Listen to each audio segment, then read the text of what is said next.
കഴിഞ്ഞ ക്ലാസ്സിൽ നമ്മൾ ഒരു ഡാറ്റാബേസ് ക്രിയേറ്റ് ചെയ്യുന്നതിൻ്റെ ക്വറി എങ്ങനെ എഴുതാമെന്നുള്ളത് നോക്കിയിട്ടുണ്ടായിരുന്നു. ഒരു ഡാറ്റാബേസ് ക്രിയേറ്റ് ചെയ്യാൻ വേണ്ടി നമ്മൾ ഈ ഒരു സ്റ്റേറ്റ്മെൻറ്റാണ് യൂസ് ചെയ്യുക. Create database name. ഇവിടെ നമുക്ക് വേണ്ട നെയിം നമുക്കിവിടെ സ്പെസിഫൈ ചെയ്യാം. ഓക്കെ, അത് ക്രിയേറ്റ് ഡാറ്റാബേസ്. ഞാനിവിടെ ഒരു ഡാറ്റാബേസിന് നെയിം കൊടുത്തത് ടെസ്റ്റ് DB. ഇതാണ് നമ്മുടെ ഡാറ്റാബേസ് നെയിം.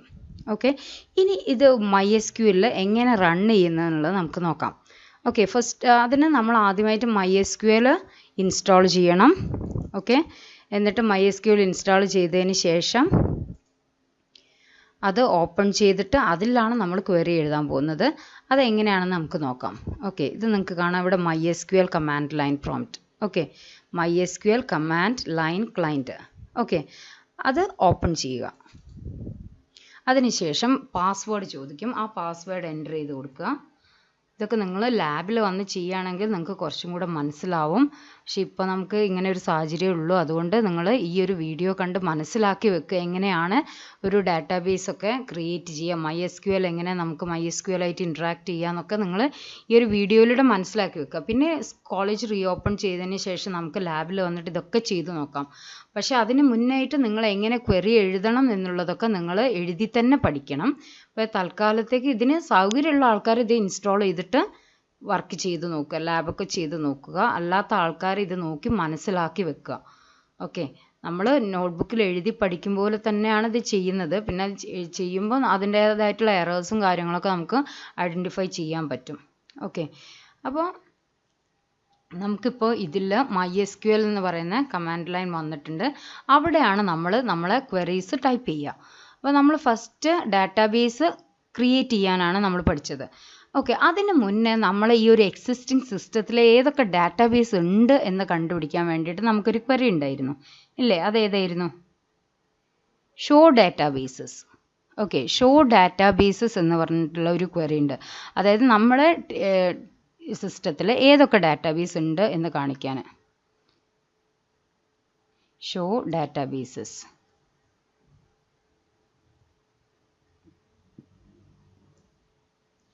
അപ്പോൾ നിങ്ങൾക്ക് ഇവിടെ കണ്ടോ, ഈ ക്വറി എക്സിക്യൂട്ട് ചെയ്ത് കഴിഞ്ഞാൽ നമുക്ക് ഇങ്ങനെ ഒരു ഔട്ട്പുട്ടാണ് കിട്ടുക. അതായത് നമ്മുടെ സിസ്റ്റത്തിൽ information schema MySQL test DB.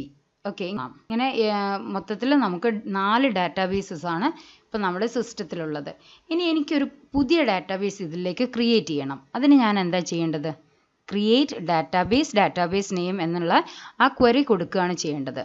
Okay, create database. എനിക്കൊരു പേര് കൊടുക്കണം. ഞാൻ JDT എന്ന് കൊടുത്തു. ഓക്കെ, അതിനുശേഷം നമ്മൾ ശ്രദ്ധിക്കേണ്ട ഒരു കാര്യം, ഒരു ക്വറി എഴുതി കഴിഞ്ഞാൽ അതിൻ്റെ ലാസ്റ്റ് എൻഡിങ്ങിൽ നമ്മളൊരു സെമികോളൻ ഇട്ട് കൊടുക്കണം. ഓക്കെ, അപ്പോൾ ആ ക്വറി എഴുതി കഴിഞ്ഞിട്ട് സെമികോളൻ ഇട്ട് കൊടുക്കുക. സെമികോളൻ ഇട്ട് കഴിഞ്ഞാൽ നമ്മളൊരു സെൻറ്റൻസ് സ്റ്റോപ്പ് ചെയ്യില്ലേ, ആ ഒരു മീനിങ് ആണ് ഇതിലുള്ളത്. നമ്മുടെ ക്വറി കഴിഞ്ഞു എന്ന് കാണിക്കാൻ വേണ്ടിയിട്ടാണ് നമ്മൾ സെമികോളൻ ഇട്ട് കൊടുക്കുന്നത്. അതിനുശേഷം എൻ്റർ ക്ലിക്ക് ചെയ്ത് കഴിഞ്ഞാൽ ആ നമ്മൾ കൊടുത്ത ക്വറി എക്സിക്യൂട്ട് ചെയ്യും. ആ എക്സിക്യൂട്ട് ചെയ്തിട്ട് അതിൻ്റെ ഔട്ട്പുട്ട് നമുക്ക് ഡിസ്പ്ലേ ചെയ്ത് കാണും. ഓക്കെ,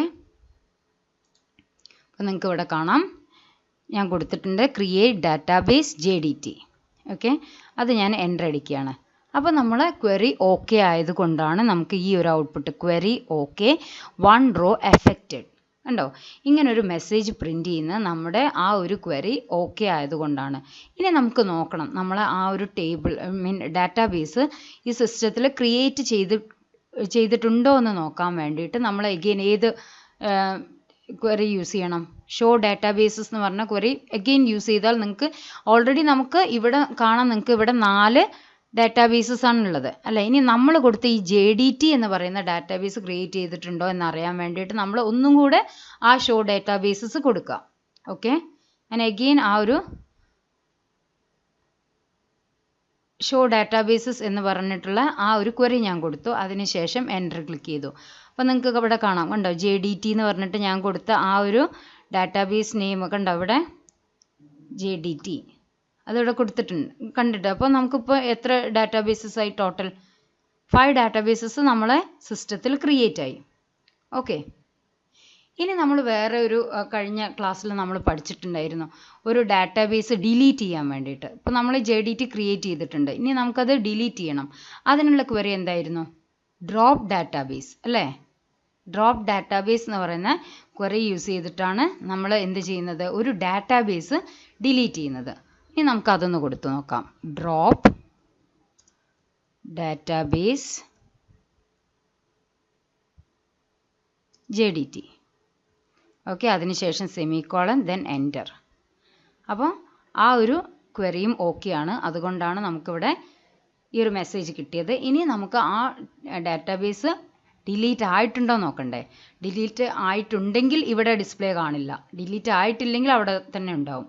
ഓക്കെ, ഇനി ഞാൻ എഗെയിൻ ഷോ ഡാറ്റാബേസസ് എന്ന് പറയുന്ന ക്വറി കൊടുക്കാൻ പോവുകയാണ്. ഷോ ഡാറ്റാബേസസ് അത് കൊടുത്തു കഴിഞ്ഞാൽ കണ്ടോ, നമ്മളിവിടെ നമുക്ക് JDT ഉണ്ടായിരുന്നു, പക്ഷേ ഇവിടെ JDT ഇല്ല. ഓക്കെ, അപ്പോൾ അതിൻ്റെ മീനിങ് എന്താ? ആ ഒരു ഡാറ്റാബേസ് ഡിലീറ്റ് ആയി എന്നാണ് അതിൻ്റെ മീനിങ്. അപ്പോൾ ഇത്രയും കാര്യങ്ങളാണ് നമ്മൾ കഴിഞ്ഞ ക്ലാസ്സിൽ പഠിച്ചിട്ടുള്ളത്. First one is create database, അതിനുശേഷം show databases, then drop database. ഒരു ക്രിയേറ്റ് ചെയ്ത ഡാറ്റാബേസ് ഡിലീറ്റ് ചെയ്യാൻ വേണ്ടിയിട്ടാണ് നമ്മൾ ഡ്രോപ്പ് ഡാറ്റാബേസ് എന്ന് പറയുന്നത്. ഡ്രോപ്പ് ഡാറ്റാബേസ് നെയിം എന്ന് കൊടുക്കണം. ഓക്കെ, അപ്പോൾ നിങ്ങൾക്ക് അത് കാണാം. അപ്പോൾ നിങ്ങൾ എന്ത് ചെയ്യണം എന്ന് പറഞ്ഞാൽ, ഇപ്പം നമ്മൾ എടുത്ത ആ ഒരു ഇതിൻ്റെ MySQLൻ്റെ ക്വറീസ് നിങ്ങൾ നോട്ട്സ് എഴുതിയിട്ടുണ്ട്. ആ നോട്ട്സുമായിട്ട് കമ്പയർ ചെയ്തിട്ട് അത് പഠിച്ചെടുക്കണം. ആ നോട്ട്സ് നിങ്ങൾ പഠിക്കണം. ഓരോ ക്വറിയും എങ്ങനെ എഴുതാമെന്നുള്ളത് നോട്ടിൽ നോക്കി നേരത്തെയുള്ള നോട്ട് എടുത്ത് വെച്ചിട്ട് വേണം ഈ ഒരു വീഡിയോയും കൂടെ കാണാൻ വേണ്ടിയിട്ട്. ഓക്കെ, ഇനി നമുക്ക് പുതിയതായിട്ട് കുറച്ചും കൂടെ കാര്യങ്ങൾ പഠിക്കാം. അപ്പോൾ നമ്മൾ ഇതുവരെ ഡാറ്റാബേസ് ക്രിയേറ്റ് ചെയ്ത്, നമുക്ക് ഡാറ്റാബേസ് മാത്രം പോരല്ലോ, ഡാറ്റാബേസിൽ ടേബിൾസ് വേണം. ടേബിൾസിലേക്കാണ് നമ്മൾ ഡാറ്റ ഇൻസേർട്ട് ചെയ്യുന്നത്. അതായത് ഡാറ്റ സ്റ്റോർ ചെയ്യുന്നത് നമ്മൾ ടേബിൾസിലാണ്. ഇപ്പോൾ ഡാറ്റാബേസ് എന്ന് പറയുമ്പോൾ എന്താ പറയുക, ഒരു എംപ്റ്റി ആയിട്ടുള്ള ഒരു ബോക്സ്, അത്രയും ചിന്തിക്കാം. ഓക്കെ, ഒരു എംപ്റ്റി ആയിട്ടുള്ള ബോക്സ്. ഇനി ആ ബോക്സിലേക്ക് നമ്മൾ ഓരോ ടേബിൾസ് ആക്കിയിട്ട് ഡാറ്റ വെക്കുകയാണ് ചെയ്യുന്നത്. അതിന് നമുക്ക് എന്ത് വേണം? രണ്ടാമതായിട്ട് നമുക്ക് ടേബിൾസ് ക്രിയേറ്റ് ചെയ്യണം. ഇനി ടേബിൾസ് ക്രിയേറ്റ് ചെയ്യാനുള്ള ക്വറിയാണ് നമുക്ക് പഠിക്കുന്നത്. ഓക്കെ, അപ്പോൾ നമുക്കൊരു ടേബിൾ ക്രിയേറ്റ് ചെയ്യാൻ വേണ്ടിയിട്ട് create table statement is use to create a new table. ഒരു ന്യൂ ടേബിൾ ക്രിയേറ്റ് ചെയ്യാൻ വേണ്ടി we have to use create table. Okay, ഇനി അതിൻ്റെ സിൻടാക്സ് നോക്കാം. Create table name. ഏത് നെയിമിലാണോ നമ്മൾ ടേബിൾ ക്രിയേറ്റ് ചെയ്യാൻ പോകുന്നത് ആ ടേബിളിൻ്റെ നെയിം ഇവിടെ സ്പെസിഫൈ ചെയ്യാം. ഓക്കെ, അതിനുശേഷം ഒരു ബ്രാക്കറ്റ് ഓപ്പൺ ചെയ്യുക. അതിനുശേഷം ഏതൊക്കെ കോളംസ് ആണോ നമുക്ക് വേണ്ട ആ കോളം സ്പെസിഫൈ ചെയ്യുക. കോളം നെയിമാണ് ഇവിടെ കൊടുക്കുന്നത്. കോളം നെയിം, ഡാറ്റ ടൈപ്പ് ഒക്കെ നമ്മൾ നേരത്തെ പഠിച്ചിട്ടുണ്ടായിരുന്നു അല്ലേ? പിന്നെ സ്ട്രിങ്സ് ആണെങ്കിൽ ക്യാർ അല്ലെങ്കിൽ വാർക്യാർ യൂസ് ചെയ്യാം.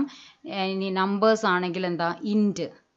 ഓക്കെ, നമ്പേഴ്സ് സ്റ്റോർ ചെയ്യാനാണെങ്കിൽ ഇൻറ്റ് ഡാറ്റ ടൈപ്പാണ് യൂസ് ചെയ്യുന്നത്. ഡേറ്റ് ആണെങ്കിൽ ഡേറ്റ് ഡാറ്റ ടൈപ്പ്. അതൊക്കെ നമ്മൾ നേരത്തെ ഡിസ്കസ് ചെയ്തിരുന്നു. അപ്പോൾ അതിൽ ആർക്കെങ്കിലും എന്തെങ്കിലും സംശയം ഉണ്ടെങ്കിൽ നമ്മൾ എഴുതിയ നോട്ട്സ് പോയിട്ട് ചെക്ക് ചെയ്യുക. ഡാറ്റ ടൈപ്സ് ഒക്കെ നിങ്ങൾക്ക് കാണാം. ഓക്കെ, ഇനി അപ്പോൾ നമുക്ക് എത്ര കോളംസ് വേണോ അത്രയും കോളംസ് നമ്മൾ ഇവിടെ സ്പെസിഫൈ ചെയ്യണം. അത് along with that we have to specify the data type of that particular column. Okay, എന്നിട്ട് അതിന് ശേഷം നമ്മൾ ആ ഒരു ടേബിളിൽ നമുക്ക് വേണ്ട അത്രയും കോളം സ്പെസിഫൈ ചെയ്തതിന് ശേഷം ഇവിടെ ക്ലോസ് ചെയ്യുക. നിങ്ങളുണ്ടോ ഇവിടെ ക്ലോസ് ചെയ്യുന്നത്? ഇവിടെ നമ്മൾ ഓപ്പൺ ചെയ്തു, അത് നമ്മളിവിടെ ക്ലോസ് ചെയ്തു. അതിനുശേഷം ഇതിൻ്റെ നമ്മൾ ആ ക്രിയേറ്റ് ടേബിൾ കമാൻഡ് കഴിഞ്ഞു എന്ന് കാണിക്കാൻ വേണ്ടിയിട്ട് we have to put here ആ സെമിക്കോളൻ. ഓക്കെ, ആ സെമിക്കോളൻ ഇട്ട് കൊടുക്കുക. ആ സെമിക്കോളൻ ഇട്ട് കൊടുത്തതിന് ശേഷം നമ്മൾ എന്താ ചെയ്യുക? എൻ്റർ അടിക്കണം. എൻ്റർ അടിച്ചാൽ മാത്രമേ നമ്മൾ ആ ഒരു ക്വറി എക്സിക്യൂട്ട് ആവുകയുള്ളൂ. ഓക്കെ, ഇനി നമുക്കിതൊരു എക്സാമ്പിൾ നോക്കാം. ഇതെങ്ങനെ ക്രിയേറ്റ് ടേബിൾ കമാൻഡ് എഴുതിയിട്ട് നമുക്കൊരു എക്സാമ്പിൾ നോക്കാം. ഓക്കെ, അപ്പോൾ ഞാനിവിടെ പേഴ്സൺ എന്ന് പറയുന്ന ഒരു ഡാറ്റാബേസാണ് ടേബിളാണ് ക്രിയേറ്റ് ചെയ്യുന്നത്. പേഴ്സൺ എന്ന് പറയുന്ന ഒരു ടേബിളാണ് ക്രിയേറ്റ് ചെയ്യാൻ പോകുന്നത്. അപ്പോൾ ക്രിയേറ്റ് ടേബിൾ പേഴ്സൺസ്. ഓക്കെ, അപ്പോൾ പേഴ്സൺസിന് നമ്മൾ സാധാരണ ഏതൊക്കെ ഡീറ്റെയിൽസ് ആണ് കൊടുക്കുക? പേഴ്സൺ ID, ഒരു ID. അതുപോലെ ആ IDൻ്റെ ടൈപ്പ് എന്താ? ID ഇൻറ്റിജർ ആയിട്ടാണ് ഞാനിവിടെ ഡിക്ലെയർ ചെയ്തത്. അതായത് നിങ്ങൾക്ക് ആ പേഴ്സൺ IDയിലേക്ക് ഏതൊക്കെ വാല്യൂസ് കൊടുക്കാൻ പറ്റും? 1 2 3 എക്സെട്ര അപ് ടു അങ്ങനെ കൊടുക്കാം. നമ്പേഴ്സാണ് കൊടുക്കുക. അതുപോലെ ലാസ്റ്റ് ലാസ്റ്റ് നെയിമിൻ്റെ ഡാറ്റ ടൈപ്പ് വർക്ക്യാർ. നിങ്ങൾക്ക് 255 ക്യാരക്ടേഴ്സ് ഇവിടെ സ്റ്റോർ ചെയ്യാം. അതുപോലെ first name varchar 255, then address varchar 255, then city varchar 255. Okay, അപ്പോൾ ഇത്രയും കാര്യങ്ങൾ നിങ്ങൾക്ക് ഇവിടെ, അതായത് ഈ ഒരു ടേബിളിൽ നിങ്ങൾക്ക് വേണം. അതായത് ഒരു പേഴ്സൺസ് എന്ന് പറഞ്ഞ ടേബിളിൽ നിങ്ങൾക്ക് എത്ര ഫീൽഡ് വേണം? ഇവിടെ ഫീൽഡ് എന്നാണ് പറയുക, കോളംസ് അല്ലെങ്കിൽ ഫീൽഡ് എന്ന് പറയും. അതായത് പേഴ്സൺ ഐ ഡി 1 2 3 4 5 കോളം നിങ്ങൾക്ക് ഇങ്ങനെ വേണം. ഇതാണ് ക്രിയേറ്റ് ടേബിൾ എന്ന് പറയുന്നത്. ഓക്കെ, ഞാനൊരു ക്വസ്റ്റ്യൻ ചോദിക്കാം. നമ്മൾ എവിടെയാണ് ഈ ക്രിയേറ്റ് ടേബിൾ കൊടുക്കുക? നമ്മൾ ഡാറ്റാബേസ് ക്രിയേറ്റ് ചെയ്യണം, അതിന് ശേഷം മാത്രമേ നമുക്ക് അതിൽ ടേബിൾ ക്രിയേറ്റ് ചെയ്യാൻ പറ്റൂ. Okay, you can verify if your table has been created successfully by using a disk command as follows. അപ്പോൾ നമ്മൾ ആ ടേബിൾ ക്രിയേറ്റ് ആയോ എന്നറിയാൻ വേണ്ടിയിട്ട് നമ്മൾ കൊടുക്കുന്ന ക്വറിയാണ് ഡിസ്ക് പേഴ്സൺസ് എന്ന് പറഞ്ഞിട്ട്. അപ്പോൾ നമ്മൾ നേരത്തെ ടേബിൾ ഡാറ്റാബേസ് ക്രിയേറ്റ് ആയോ എന്ന് ക്രിയേറ്റ് ആയോ നോക്കാൻ വേണ്ടിയിട്ട് നമ്മൾ ഏതാ യൂസ് ചെയ്തത്? ഷോ ടേബിൾസ് എന്ന് പറഞ്ഞിട്ടൊന്ന് കൊടുത്തപ്പോഴല്ലേ നമുക്ക് നമ്മൾ ക്രിയേറ്റ് ചെയ്ത ഡാറ്റാബേസ് അവിടെ ക്രിയേറ്റ് ആയിട്ടുണ്ടോ എന്ന് നമ്മൾ ചെക്ക് ചെയ്തത് ആ ഒരു ക്വറി കൊടുത്തിട്ടല്ലേ, ഷോ ഡാറ്റാബേസസ് എന്ന് പറഞ്ഞിട്ട്. അതുപോലെ നമ്മൾ ഈ ഒരു ടേബിൾ അവിടെ ക്രിയേറ്റ് ആയോ എന്ന് നോക്കാൻ വേണ്ടിയിട്ട് ഒന്നില്ലേ നമുക്കൊരു മെസ്സേജ് വരും, ക്വറി ഓക്കെ എന്ന് പറഞ്ഞിട്ടുള്ള മെസ്സേജ് വരും. ഓക്കെ, അപ്പോൾ ആ ക്വറി ഓക്കെ എന്ന് പറഞ്ഞ മെസ്സേജ് വന്നു കഴിഞ്ഞാൽ തന്നെ നമുക്ക് എന്ത് മനസ്സിലാക്കാം? നമ്മളെ ടേബിൾ അവിടെ ക്രിയേറ്റ് ആയിട്ടുണ്ട് എന്നുള്ളത്. ഇനി നമ്മൾ ക്രിയേറ്റ് കൊടുത്ത ടേബിൾ അതുപോലെയൊക്കെ തന്നെ ആണോ ക്രിയേറ്റ് ആയിട്ടുള്ളത്, അല്ലെങ്കിൽ എന്താണ് അതിൻ്റെ സ്ട്രക്ചർ എങ്ങനെയാണെന്ന് കാണിക്കാൻ വേണ്ടിയിട്ടാണ് നമ്മൾ എന്ത് കൊടുക്കുന്നത്, ഏത് ക്വറി കൊടുക്കുന്നത്? ഡിസ്ക് ആ ഒരു table name. Okay, desc table name എന്ന് കൊടുക്കും. അതായത് ഡിസ്ക്രൈബ് പേഴ്സൺസ് എന്ന് പറഞ്ഞാൽ ആ ഒരു പേഴ്സൺ പറയുന്ന ടേബിൾ നമുക്ക് ഡിസ്പ്ലേ ചെയ്ത് കാണിക്കാൻ വേണ്ടിയിട്ട്. ഓക്കെ, ഇനി ഇത് എങ്ങനെ എക്സിക്യൂട്ട് ആവും എന്ന് നമുക്ക് നോക്കാം. ഓക്കെ, അതിനായിട്ട് ഞാൻ എന്ത് ചെയ്യണം? ഇവിടെ പോവാം.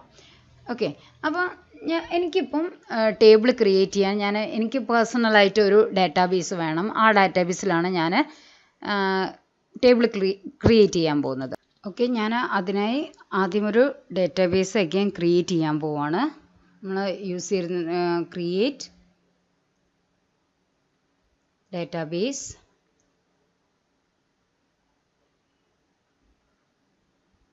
Then database name. അപ്പോൾ ഞാനിവിടെ ഡാറ്റാബേസിൻ്റെ പേര് കൊടുത്തത് my database. Create database my database എന്നുള്ള ഒരു ഡാറ്റാബേസ് ഞാൻ ക്രിയേറ്റ് ചെയ്യാൻ പോവാണ്. ഓക്കെ, അപ്പോൾ അത് ക്വറി ഓക്കെ ആയി. അപ്പോൾ നമുക്ക് ഇനി ഡിസ്പ്ലേ ചെയ്യിച്ച് നോക്കാം. Show databases.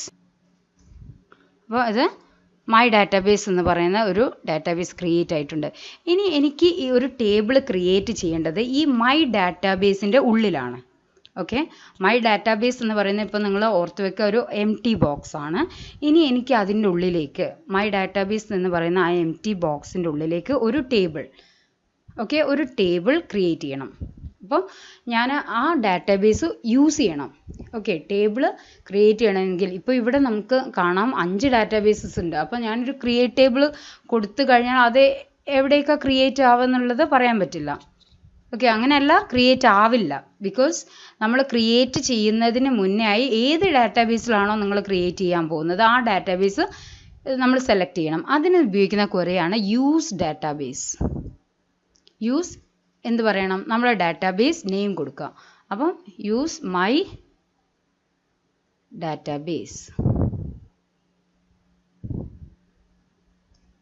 ഓക്കെ, അപ്പോൾ നിങ്ങൾക്ക് ഇവിടെ മെസ്സേജ് കാണാം ഡാറ്റാബേസ് ചേഞ്ച്ഡ് എന്ന് പറഞ്ഞിട്ട്. യൂസ് മൈ ഡാറ്റാബേസ്, അതായത് മൈ ഡാറ്റാബേസിലേക്കാണ് ഞാൻ ടേബിൾ ക്രിയേറ്റ് ചെയ്യാൻ പോകുന്നത്. അപ്പോൾ അതിന് മുന്നേ ഞാനത് യൂസ് ചെയ്യണം.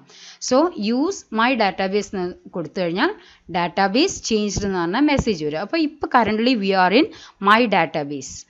ഇനി നമുക്ക് അവിടേക്ക് ടേബിൾ ക്രിയേറ്റ് ചെയ്യാം. സോ ഞാൻ ആ ഒരു ടേബിൾ ക്രിയേറ്റ് ചെയ്യാനുള്ള ക്വറി എഴുതാൻ പോവുകയാണ്. അപ്പോൾ നിങ്ങൾ ഇനി ലാബിൽ ചെയ്യുകയാണെങ്കിലും നോട്ട്ബുക്കിൽ എഴുതുകയാണെങ്കിലൊക്കെ ഈ രീതിയിൽ വേണം ക്വറി എഴുതാൻ. അതായത് ഒരു സിംഗിൾ ലൈനായിട്ട് എഴുതുന്നതിന് പകരം സെലക്ട് ചെയ്ത് ഡാറ്റാബേസിൽ മൈ ഡാറ്റാബേസിൽ ടേബിൾ ക്രിയേറ്റ് ചെയ്യാൻ പോവാണ്. അപ്പോൾ അതിനുള്ള ക്വറി എഴുതാൻ നമുക്ക് ക്രിയേറ്റ് ടേബിൾ, ക്രിയേറ്റ് ടേബിൾ, ഇനി table name persons. Okay, create table name കൊടുത്തത് പേഴ്സൺസ് എന്നാണ്. എന്നിട്ട് ബ്രാക്കറ്റ് ഓപ്പൺ ചെയ്യുക, അതിനുശേഷം എൻ്റർ അടിക്കുക. ഓക്കെ, നിങ്ങൾ ചെയ്യുമ്പോഴും ലാബിൽ ചെയ്യുമ്പോഴും അതുപോലെ ബുക്കിൽ നോട്ട്ബുക്കിൽ എഴുതുമ്പോഴും ഈ രീതി പ്രാക്ടീസ് ചെയ്യുകയാണെങ്കിൽ നിങ്ങൾക്ക് കുറച്ചും കൂടെ എളുപ്പമായിരിക്കും. അതായത് നമുക്ക് ക്വറി എങ്ങനെ വേണമെങ്കിലും എഴുതാം. നമുക്ക് ഒരു സിംഗിൾ ലൈനിൽ ഇത് മൊത്തം ക്രിയേറ്റ് ടേബിൾ, അത് ടേബിൾ നെയിം, പിന്നെ നമുക്ക് വേണ്ട ഫീൽഡ്സ് ഒക്കെ നമുക്ക് ഒരൊറ്റ ലൈൻ ആക്കിയിട്ട് എഴുതാം. അതിന് പകരം നിങ്ങൾ എഴുതുമ്പോൾ ഇങ്ങനെ എന്ത് ചെയ്യാം, ഓരോരോ ലൈൻസ് ആക്കി എഴുതിയാൽ നിങ്ങൾക്ക് കുറച്ചും കൂടെ എറേഴ്സ് എന്തെങ്കിലും വന്നു കഴിഞ്ഞാൽ നിങ്ങൾക്ക് അത് ക്ലാരിഫൈ ചെയ്യാൻ എളുപ്പമായിരിക്കും. നിങ്ങൾക്ക് അത് ഡിബഗ് ചെയ്ത് എടുക്കാൻ കഴിയും. അപ്പോൾ അതുകൊണ്ട് നമ്മൾ എന്ത് ചെയ്യണം, ഇങ്ങനെ ഒരു എഴുതുമ്പോൾ സിംഗിൾ ലൈനിന് പകരം ഇങ്ങനെ നെക്സ്റ്റ് ലൈനിൽ വെച്ച് എഴുതുക. അപ്പോൾ നിങ്ങൾക്ക് ഇവിടെ ഒരു കാര്യം കാണാം, നമ്മൾ നേരത്തെ എൻ്റർ അടിച്ചപ്പോൾ എന്തായിരുന്നു, ക്വറി എക്സിക്യൂട്ടായി. ഇവിടെ ക്വറി എക്സിക്യൂട്ട് ആയിട്ടില്ലല്ലോ. അതിൻ്റെ റീസൺ എന്താ? ക്വറി എക്സിക്യൂട്ട് ആവാതിരിക്കാൻ കാരണം നമ്മൾ സെമിക്കോളൻ ഇട്ടിട്ടില്ല ഇവിടെ. ഓക്കെ, സെമിക്കോളൻ ഇട്ടിട്ട് എൻ്റർ അടിച്ചു കഴിഞ്ഞാൽ മാത്രമേ അത് ക്വറി എക്സിക്യൂട്ട് ആവുകയുള്ളൂ. ഇവിടെ നമുക്ക് ക്വറി എക്സിക്യൂട്ട് ആവാത്തത് അതുകൊണ്ടാണ്. ഓക്കെ, ഇനി ഞാനിവിടെ ക്രിയേറ്റ് ടേബിൾ പേഴ്സൺസ് കൊടുത്തു, ബ്രാക്കറ്റ് ഓപ്പൺ ചെയ്തു. അതിനുശേഷം നമുക്ക് വേണ്ട ഫീൽഡ് കൊടുക്കാം. ഓക്കെ, ഞാനിവിടെ പേഴ്സൺ ID അല്ലേ, ഞാൻ ജസ്റ്റ് ID എന്ന് മാത്രമേ കൊടുക്കുന്നുള്ളൂ. എന്ത് വേണമെങ്കിലും നമുക്ക് കൊടുക്കാം, ID. ഇനി അതിൻ്റെ ടൈപ്പ് എന്താണ്, ഇൻറ്റ് ഓഫ് 3 എന്ന് ഞാൻ കൊടുക്കുന്നുണ്ട് ഇവിടെ. അതിനുശേഷം കോമ, ദെൻ നെയിം, അതിൻ്റെ ടൈപ്പ് വർക്ക്യാർ ഓഫ് 20, സൈസ് 20 സ്പെസിഫൈ ചെയ്തു. Again comma.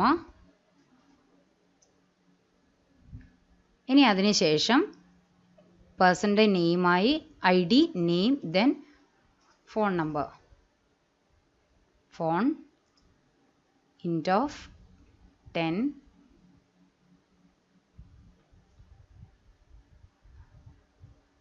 ഓക്കെ, ഇവിടെ ഞാൻ തൽക്കാലത്തേക്ക് 3 ഫീൽഡ് മാത്രമേ ക്രിയേറ്റ് ചെയ്യുന്നുള്ളൂ. ഒന്ന് ID, ഒന്ന് നെയിം, ഒന്ന് ഫോൺ നമ്പർ. ഇത്ര മാത്രമേ ഞാൻ ക്രിയേറ്റ് ചെയ്തിട്ടുള്ളൂ. അതിനുശേഷം close the bracket and put a semicolon. അപ്പോൾ ഇത്ര എഴുതി കഴിഞ്ഞാൽ നമ്മുടെ ക്വറി കഴിഞ്ഞു എന്നാണ് അതിൻ്റെ അർത്ഥം. അപ്പോൾ ക്രിയേറ്റ് ടേബിൾ നെയിം കൊടുക്കുക, ഓപ്പൺ ദ ബ്രാക്കറ്റ്, ദെൻ ഏത് ഫീൽഡാണോ ഫസ്റ്റ് നിങ്ങൾക്ക് ഏത് ഫീൽഡാണ് വേണ്ടത് അതിവിടെ കൊടുക്കുക. അതിൻ്റെ ടൈപ്പ് സ്പെസിഫൈ ചെയ്യുക, സൈസ് ഇതിനുള്ളിൽ സ്പെസിഫൈ ചെയ്യുക, ദെൻ പുട്ട കോമ, ദെൻ അടുത്ത ലൈനിൽ പോവുക, name varchar of 20, then phone int of 10, then close the bracket. എല്ലാ കോളംസും സ്പെസിഫൈ ചെയ്തതിന് ശേഷം ബ്രാക്കറ്റ് ക്ലോസ് ചെയ്യുക, അതിന് ശേഷം സെമിക്കോളൻ ഇട്ട് കൊടുക്കുക, ദെൻ എൻ്റർ. അപ്പം നമുക്കിവിടെ എന്താ ഒരു മിസ്റ്റേക്ക് വന്നിട്ടുണ്ട്. അതുകൊണ്ടാണ് ഇവിടെ എന്ത് വന്നത്, മിസ്റ്റേക്ക് വന്നിട്ടുണ്ട് ഇവിടെ നമ്മുടെ ക്വറിയിൽ. അതുകൊണ്ടാണ് ഇവിടെ ഈ ഒരു മെസ്സേജ്. അല്ലെങ്കിൽ നമുക്ക് ക്വറി ഓക്കെ എന്നുള്ള മെസ്സേജ് ആയിരുന്നു വരേണ്ടത്. അപ്പോൾ നമുക്ക് നോക്കാം എന്താ മിസ്റ്റേക്ക് എന്നുള്ളത്. എഗെയിൻ ഞാനൊരു അത് തന്നെ കൊടുക്കാൻ പോവാണ്, ക്രിയേറ്റ് ഫോൺ നമ്പർ കഴിഞ്ഞിട്ട് ശരിക്കും നമുക്ക് ഒരു കോമയുടെ ആവശ്യമുണ്ടോ അവിടെ. അതായത് നമുക്ക് കോമ കൊടുക്കേണ്ടത് എപ്പോഴാണെന്ന് പറഞ്ഞാൽ അടുത്ത കോളം ഉണ്ടെങ്കിൽ മാത്രം കോമ കൊടുത്താൽ മതി. ഞാനിവിടെ അടുത്ത കോളം എനിക്കില്ല, എന്നിട്ട് ഞാൻ കോമ കൊടുത്തു, അതായിരിക്കാം മിസ്റ്റേക്ക്. നമുക്ക് നോക്കാം, എൻ്റർ അടിച്ചു, ക്ലോസ് ചെയ്തു, സെമിക്കോളൻ ഇട്ടു. ഓക്കെ, ഇപ്പോൾ നിങ്ങൾക്ക് കണ്ടോ, ഇപ്പോൾ ക്വറി ഓക്കെ എന്ന് പറഞ്ഞിട്ട് വന്നിട്ടുണ്ട്. ഇപ്പോഴെന്താ അതിൻ്റെ മീനിങ്, നമ്മുടെ ക്വറി ഓക്കെ ആണ്. നേരത്തെ ഞാൻ ചെയ്ത മിസ്റ്റേക്ക് എന്തായിരുന്നു, അവിടെ ഇവിടെ നിങ്ങൾക്ക് കാണാം എക്സ്ട്രാ ഒരു കോമ ഇട്ട് കൊടുത്തിട്ടുണ്ട്. കോമ എപ്പോൾ മാത്രം ഇട്ട് കൊടുത്താൽ മതി, നമുക്ക് അതിന് ഈ ഒരു ഫോൺ എന്ന് പറയുന്ന ഫീൽഡ് കഴിഞ്ഞിട്ട് ഒരു ഫീൽഡും കൂടെ ഉണ്ടെങ്കിൽ മാത്രം മതി ഇവിടെ കോമ. അല്ലാതെ നമുക്ക് ഈ ഒരു 3 കോളം മാത്രമേ ഉള്ളെങ്കിൽ ഇവിടെ കോമയുടെ ആവശ്യമില്ല. ഇവിടെ ക്ലോസ് ചെയ്യുക, ബ്രാക്കറ്റ് ക്ലോസ് ചെയ്യുക, ദെൻ ഈ ഒരു സെമിക്കോളൻ ഇട്ട് കൊടുത്താൽ മതി. ഓക്കെ, ഇനി നമ്മൾ ആ ഒരു ടേബിൾ ക്രിയേറ്റ് ആയിട്ടുണ്ടോ, ഇപ്പോൾ ക്രിയേറ്റ് ആയിട്ടുണ്ടെന്ന് നമുക്ക് മനസ്സിലാക്കാം. എന്താ പറഞ്ഞാൽ ക്വറി ഓക്കെ എന്നുണ്ട് പറയുന്ന മെസ്സേജ് വന്നുകൊണ്ട് നമ്മൾ ആ ഒരു ടേബിൾ ക്രിയേറ്റ് ആയിട്ടുണ്ട്. ഇനി ആ ഒരു ടേബിൾ നമുക്ക് കാണണം, അതിൻ്റെ സ്ട്രക്ചറും കാര്യങ്ങളൊക്കെ നമുക്ക് കാണണമെങ്കിൽ നമ്മൾ എന്തായിരുന്നു ഉപയോഗിക്കുക, DESC. ഓക്കെ, DESC ഡിസ്ക്രൈബ്, എന്നിട്ട് ടേബിൾ നെയിം കൊടുക്കുക, ഡിസ്ക്രൈബ് പേഴ്സൺസ് എന്ന് കൊടുത്താൽ മതി, എന്നിട്ട് സെമിക്കോളൻ. ഓക്കെ, ഇപ്പം നിങ്ങൾക്ക് ഇവിടെ കാണാം, നിങ്ങൾ ക്രിയേറ്റ് ചെയ്ത ആ ഒരു ടേബിൾ നിങ്ങൾക്ക് ഇവിടെ കാണാൻ പറ്റും. കാണുന്നില്ലേ? അപ്പോൾ ഫീൽഡ് ഏതൊക്കെ ഫീൽഡാണ്? 3 ഫീൽഡായിരുന്നു. ഒന്ന് ID, നെയിം, ഫോൺ നമ്പർ. അതിൻ്റെ ടൈപ്പ് എന്താണ്? ഇൻറ്റ്, വോർക്യാർ ഓഫ് 20, ഇൻറ്റ് ഓഫ് 10, നള്ള്. ഇതൊക്കെ ഓരോ ഫീൽഡുകളാണ്. ഇതൊക്കെ നമുക്ക് പഠിക്കാം, എന്താണെന്നുള്ളത് നമുക്ക് പഠിക്കാം. പക്ഷെ നിങ്ങളിപ്പോൾ ഈ ഒരു 2 കോളംസ് മാത്രം ശ്രദ്ധിക്കുക. അപ്പോൾ നമ്മൾ കൊടുത്ത ആ ഒരു ടൈപ്പും കാര്യങ്ങളൊക്കെയാണ് ഇവിടെ വന്നത്. ഓക്കെ, ഇനി നിങ്ങൾ നോട്ട്ബുക്കിലേക്ക് എഴുതുമ്പം, നമ്മൾ ക്രിയേറ്റ് ടേബിൾ കമാൻഡൊക്കെ എഴുതുമ്പം നിങ്ങൾ എന്ത് ചെയ്യണം എന്ന് പറഞ്ഞാൽ, ആ ക്രിയേറ്റ് ടേബിൾ കമാൻഡ് നമ്മളിപ്പം ഇതിൽ വീഡിയോയിൽ നമ്മൾ കണ്ടിട്ടില്ലേ, ഇവിടെ ക്രിയേറ്റ് ടേബിൾ എന്ത് ചെയ്തിട്ടുണ്ട്? ക്രിയേറ്റ് ടേബിൾ കൊടുത്തു. അതിനുശേഷം ഇത് സിൻടാക്സ് എഴുതി, ഈ ഒരു എക്സാമ്പിൾ എഴുതി, അതിനുശേഷം ഇത് എഴുതി കഴിഞ്ഞതിന് ശേഷം എഗെയിൻ നിങ്ങൾ എന്ത് ചെയ്യണം എന്ന് പറഞ്ഞാൽ, എഴുതിക്കോ ക്വസ്റ്റ്യൻ എന്താ പറഞ്ഞാൽ, create A table person with the following fields ID, name, phone. അങ്ങനെ അതാണ് ക്വസ്റ്റ്യൻ. അപ്പോൾ first question 1, create A table person with the following fields ID, name, phone. അതിനുശേഷം നിങ്ങൾ എഴുതേണ്ട ആൻസർ എന്താണെന്ന് പറഞ്ഞാൽ, നിങ്ങൾ ഈ ആൻസറാണ് എഴുതേണ്ടത്. ആ ക്വസ്റ്റ്യൻ എഴുതി കഴിഞ്ഞിട്ട് നിങ്ങൾ എഴുതേണ്ടത് ഈ ലൈൻസ് ആണ്. Create table persons, ID int of 3, name varchar of 20, phone int of 10. എന്നതിന് ശേഷം ക്ലോസ് ചെയ്യുക, സെമിക്കോളൻ ഇട്ട് കൊടുക്കുക. എന്നിട്ട് എന്താണ്, അതിന് ശേഷം നിങ്ങൾ എന്ത് ചെയ്യണം? ഈ MySQL എന്നൊക്കെ ഇവിടെ എഴുതണം കേട്ടോ. MySQL ഇവിടെ തൊട്ടിട്ട് MySQL തൊട്ടിട്ട് ഇവിടെ എഴുതി ഇത്ര എഴുതണം. എന്നിട്ട് എഗെയിൻ MySQL കൊടുക്കുക, പിന്നെ ഡിസ്ക് പേഴ്സൺസ് കൊടുക്കുക. അതിനുശേഷം ഈ ഒരു ടേബിൾ സ്ട്രക്ചർ വരച്ചെടുക്കണം നോട്ട്ബുക്കിലേക്ക്. ഓക്കെ.